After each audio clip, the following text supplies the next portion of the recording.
हो गई।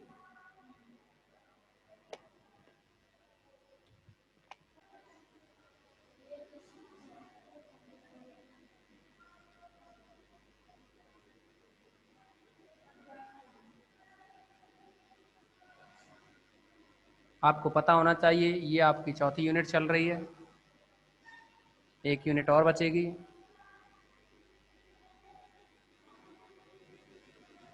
इसके बाद आपकी ये जो पेपर है कंप्लीट हो जाएगा। तो इसमें अब अदिश गुणा के लिए साचर्य की चर्चा करेंगे। फोर्थ पॉइंट है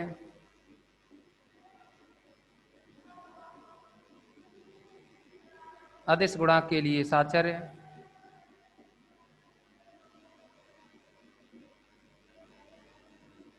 माना अल्फा बीटा फील्ड आर के कोई एलिमेंट हैं तथा v is equal to a00b ये एलिमेंट v का है फोर और a b belongs to real number R. अब आदेश गुणन यानी आदेश का गुणन है अल्फा डॉट बी, इसकी बी के साथ में साचर्यता प्रूव करनी है। पहले अल्फा बीटा ब्रैकेट में, तो इसमें से अल्फा बाहर आ जाएगा, बीटा और बी ब्रैकेट में रह सकते हैं। तो ये हमें प्रूव करना है, यानी हमको जो प्रूव करना है वो इतना सा प्रूव करके लाना है।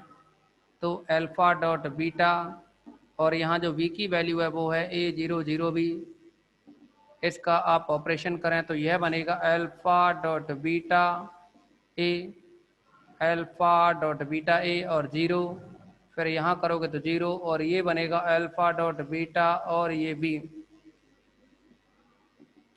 इसको भी आप लिख सकते हो अल्फा बीटा ए, 0 0 अल्फा को बाहर करके बीटा बी, क्योंकि ए और अल्फा बीटा है वो भी फील्ड आर के एलिमेंट हैं और ए और बी हैं वो भी रियल नंबर के हैं।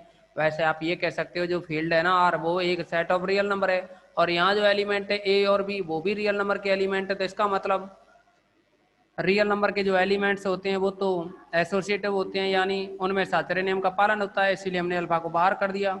अब इसको लिख सकते हो आप, इसको लिख सकते हो इनमें से अल्फा को बाहर निकाला जाए, इनमें से अल्फा को बाहर निकाला जाए तो यह बनेगा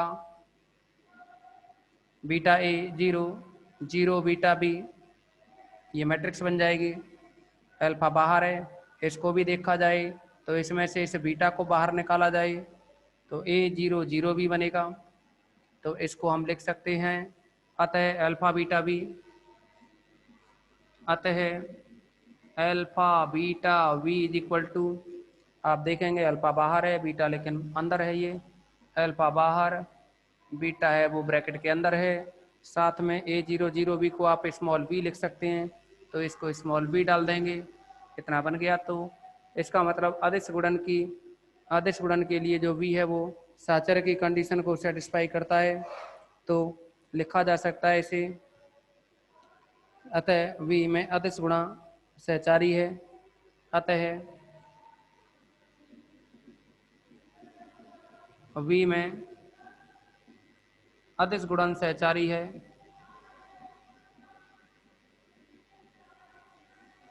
अभी हम फिफ्थ पॉइंट की और बात करेंगे। One belongs to field F, F की जगह अपने पास आर है, v belongs to capital R, जहां स्मॉल v है उसकी वैल्यू है a00b, लेकिन a और जो b हैं उनकी वैल्यू r में से बिलोंग करती है। अच्छा, अब ये r में बिलोंग करती है, तब हम ये कह सकते हैं वन डॉट बी निकालें, वन डॉट बी ये v के इक्वल आना चाहिए, वन डॉट बी है वो v के इक्वल आना चाहिए, ये सिद्ध करना है। आप देखेंगे वन डॉट बी, v की वैल्यू है a00b, वन से डॉट करेंगे तो वन डॉट a00 और यहाँ वन डॉट बी, इसको लिखेंगे आप तो a00b, तो आप देखेंगे कि ये v की ही वैल्यू है। तो हम ये कह सकते हैं अतः one dot b is equal to b हो गया। तो यानी पाँचवें नंबर की जो कंडीशन है वो भी सेटिस्फाई हुई, और जब ये पाँचवें नंबर की कंडीशन सेटिस्फाई हुई तो हम कह सकते हैं कि ये जो v है वह फील्ड आर पर एक सदिश समष्टि है, तब लिखने का तरीका होता है कि V ऑफ R एक सदिश समष्टि है, एक सदिश समष्टि होगी। यही प्रूव करना था इस क्वेश्चन में। इसी के साथ एक और क्वेश्चन है, उसकी भी चर्चा करें हम। अरविंद,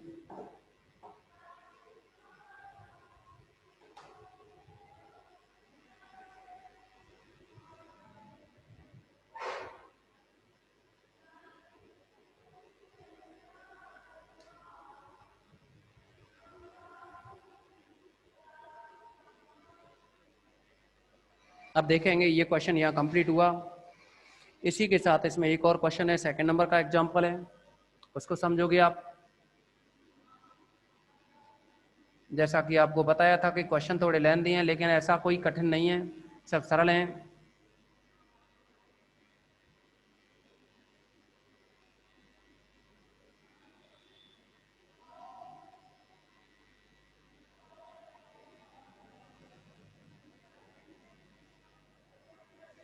अब आप देखेंगे इसमें एग्जाम्पल सेकंड में कहा है, सिद्ध कीजिए कि फील्ड एफ किसी भी उप फील्ड एस पर, सिद्ध कीजिए कि फील्ड एफ किसी भी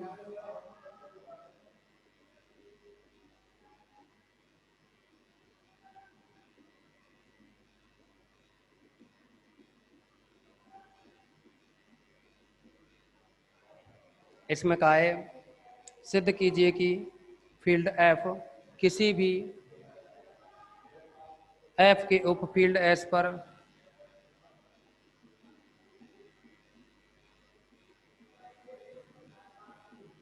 एफ के उप फील्ड एस पर सदिश समष्टि है। अरे कहने का मतलब ये है कि फील्ड एफ है ना, वह अपने ही उप फील्ड एस, क्या है उप फील्ड एफ का, और एफ फील्ड है, तो हमसे कह रहा है कि एफ ऑफ एस है ना, वो सदिश समष्टि होगी। ये सदिश समष्टि होगी, इतना प्रूव करना है। आप समझो, एस उप फील्ड का है, एस एफ का उप फील्ड है। तो क्वेश्चन में कहा है कि ये जो एफ है वह इस एस पर ये दोबारा सुने, ये कहा है क्वेश्चन में कि ये जो एफ है वह इस एस पर एक सदिश समष्टि है, अर्थात एफ ऑफ एस है वो एक वेक्टर स्पेस या सदिश समष्टि है। इतना हमें प्रूव करना है। तो जैसे कि आप समझेंगे, पहले एफ की जगह वी हुआ करता था और एस की जगह, पिछले क्वेश्चन में एस की जगह आर था फील्ड, लेकिन जब डेफिनेशन दी है वहां हमने कहा है वी की जगह वी, आर की जगह एफ था। लेकिन अब देखिए वी की जगह तो क्या है अपने पास एफ है, और एफ की जगह क्या एस है। एस के बारे में भी पता होना चाहिए, एस एफ का उपफील्ड है, यहाँ दे रखा है क्वेश्चन में, और उपफील्ड है तो जो कंडीशन फील्ड की होती है वही कंडीशन फिर उपफील्ड की होंगी। यानी ये जो एफ है अगर ये समृद्ध है, अब इसके लिए भी एफ अगर फील्ड है, एफ क्या है फील्ड है, और फील्ड है तो फिर फील्ड की कंडीशन है, आपको पता था फील्ड होने के लिए अल्फा बीटा एस के एलिमेंट हैं। उप फील्ड के लिए भी बताया था, उप फील्ड के लिए जो बताया था अल्फा बीटा एस के एलिमेंट है, तो अल्फा माइनस बीटा है वो एस का एलिमेंट होगा, और अल्फा बीटा इनवर्स है वो है भी एस का एलिमेंट होगा। एक थ्योरम की थी आपने थर्ड नंबर की, याद होना चाहिए आपको। हम क्या करेंगे अब इसमें कि एफ ऑफ एस है, इसको सदिश समष्टि बताने के लिए जैसे वी ऑफ एफ होता था, इसमें वी के अवयवों को सदिश लेते थे, एफ के अवयवों को अदिश काउंट करते थे, वैसे ही यहाँ अब एफ ऑफ एस है, ये एफ ऑफ एस है तो एफ के अवयवों को सदिश लेंगे, एस के अवयवों को अदिश लेंगे सुविधा के लिए। बस इतना ध्यान में रखना है। कुछ कंडीशन है और भी, जैसे कि हम आदेश गुणन और आदेश गुणन के लिए और योग के लिए समृद्ध तो लिख ही देंगे, क्योंकि एस पे ये जो फील्ड है ना एफ, एफ क्या है फील्ड है, फील्ड है तो योग के लिए समृद्ध और गुणन के लिए समृद्ध, इन कंडीशनों को तो सेटिस्फाई करेगा ही। क्योंकि जो एलिमेंट एस में होंगे वही एफ में होंगे, तो ज्यादा दिमाग लगाने की जरूरत तो है नहीं, क्योंकि एस के ही एलिमेंट एफ में होंगे, जैसा कि कहा है एस सबसेट ऑफ एफ है। तो इसको हम कह सकते हैं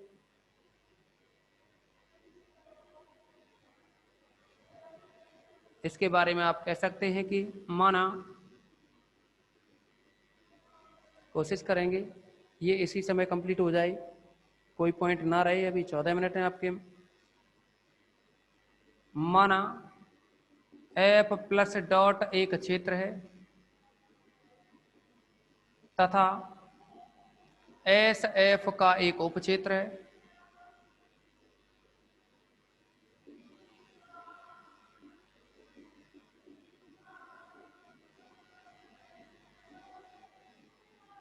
तब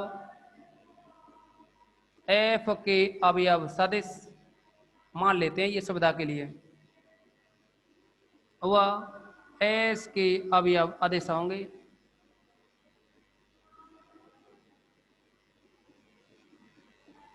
और हमें जो सिद्ध करना है,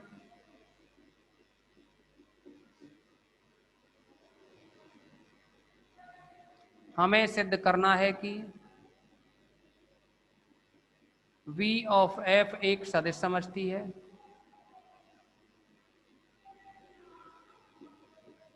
V ऑफ F नहीं, F ऑफ S, अब B ऑफ F की जगह F ऑफ S है,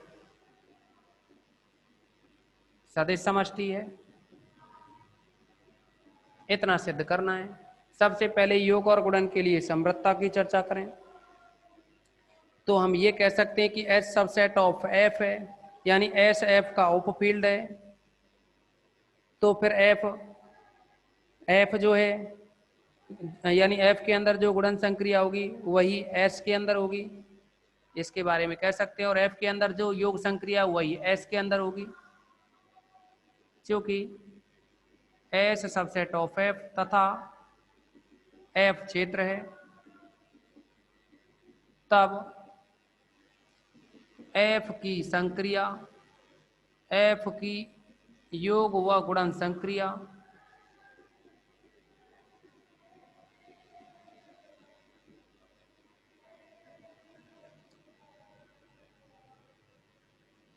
तब F की योग व गुणन संक्रिया ही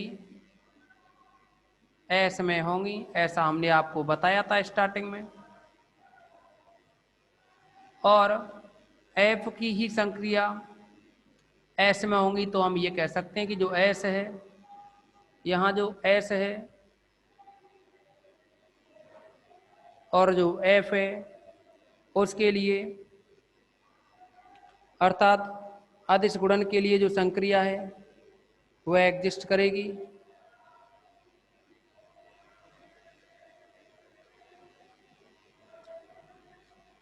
तब S अदिश गुणन के लिए, या ये कहते हैं F अदिश गुणन के लिए समृद्ध होगा, इसके लिए कह सकते हैं हम। तब F अदिश गुणन के लिए समृद्ध होगा।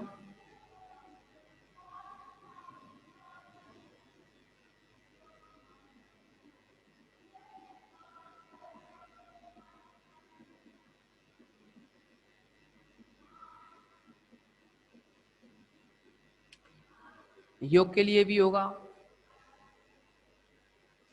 अर्थात ऐसे भी लिख सकते हो, अल्फा S का एलिमेंट है और V है वो फील्ड F का एलिमेंट है, क्योंकि फील्ड F के एलिमेंट को सदिश माना है, S है उसको स्केलर माना है, S के जो एलिमेंट होंगे उनको स्केलर यानी अदिश।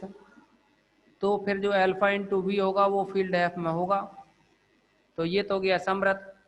अब हम इसको सबसे पहले आबेली सिद्ध करेंगे, F को आबेली सिद्ध करेंगे। आबेली ग्रुप पहला पॉइंट है, देखिए F फील्ड है, F प्लस आबेली बताना है ना, आबेली ग्रुप। इसे बताने के लिए आप बहुत सारे पॉइंट्स जानते हो। वो कैसे? F है वो फील्ड है तो ग्रुप तो होता ही होता है। F है वह फील्ड है, क्योंकि फील्ड होने के लिए, योग के लिए आबेली ग्रुप होना चाहिए, ये कंडीशन होती है। तो हम कह सकते हैं इसमें चूंकि एफ फील्ड है,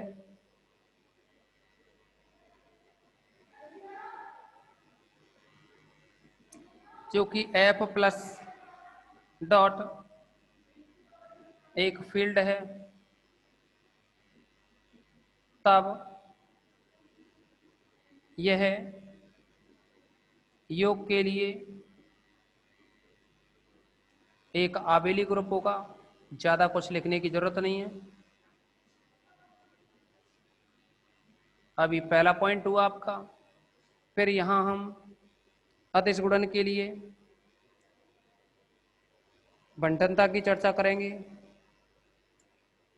तो अदिश गुणन के लिए बंटनता की बात करें,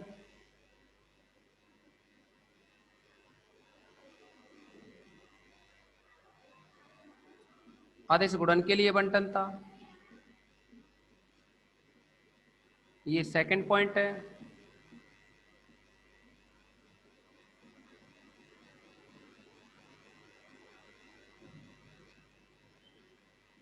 अदिश गुणन के लिए बंटनता की अगर चर्चा करोगे तो कोई दो सदिश लेने होंगे और एक अदिश लेना होगा। तो मान लीजिए कोई अल्फा तो अदिश है। अब अदिश किसके एलिमेंट लेने हैं आपको? एस के। और सदिश जो लेने हैं वो किसके लेने हैं आपको? एफ के। तो इसके लिए लेके चलोगे, माना कोई अल्फा एस का एलिमेंट है तथा जो सदिश हैं v1 v2 वो एफ के एलिमेंट हैं। तब अल्फा का v1 प्लस v2 के साथ में ऑपरेशन करें। देखेंगे आप ये दोनों सदिश हैं, तो फिर alpha dot v1 plus alpha dot v2 exist करेगा, क्योंकि v1 v2 फील्ड एफ के एलिमेंट है और एस है। ये जो अल्फा है वो एस का एलिमेंट है, तो फिर अल्फा एस का है और एस सबसेट एफ है, क्योंकि एस किसका एलिमेंट, एस किसका सेट सबसेट है? एफ का। तो अल्फा एस में लेंगे तो अल्फा फिर एफ में भी बिलोंग करेगा ना, अल्फा एफ में भी बिलोंग करेगा। तो इस आधार पर आप कह सकते हो, इस आधार पर आप कह सकते हो कि अदिश गुणन के लिए बंटनता का पालन हो रहा है एफ में। अतः एफ अदिश गुणन के लिए बंटन है।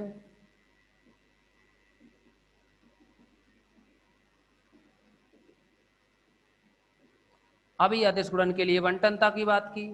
अब हम इसके बाद में थर्ड नंबर का जो पॉइंट है अदिश गुणन के लिए बंटनता, तो ये हो गई। और थर्ड नंबर का जो पॉइंट था वो अदिश योग पर बंटनता थी।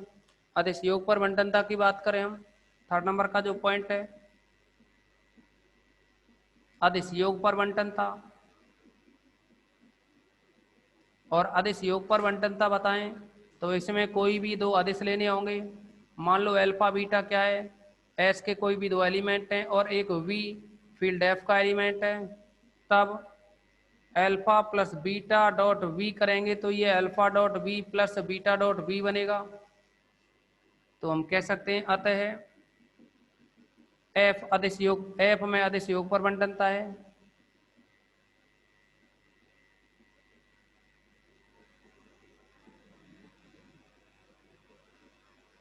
अभी एक और दो पॉइंट और हैं अभी, उनमें से अदिश गुणन के लिए बंटनता की चर्चा करें।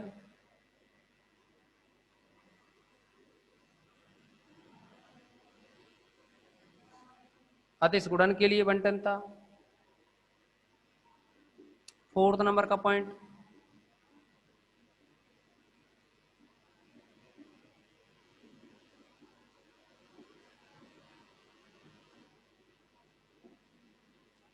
कोई भी दो स्केलर लें, alpha beta belongs to S तथा वी बिलोंग्स टू एफ।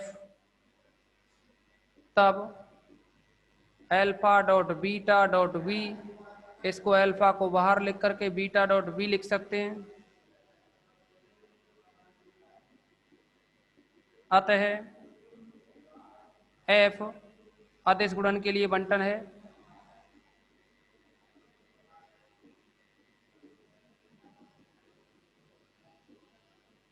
अब लास्ट पॉइंट बचता है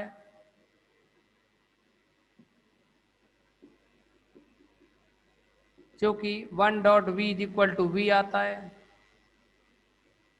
तब हम लिख सकते हैं f ऑफ s एक सदिश समष्टि है। आप इसका स्क्रीनशॉट लेंगे।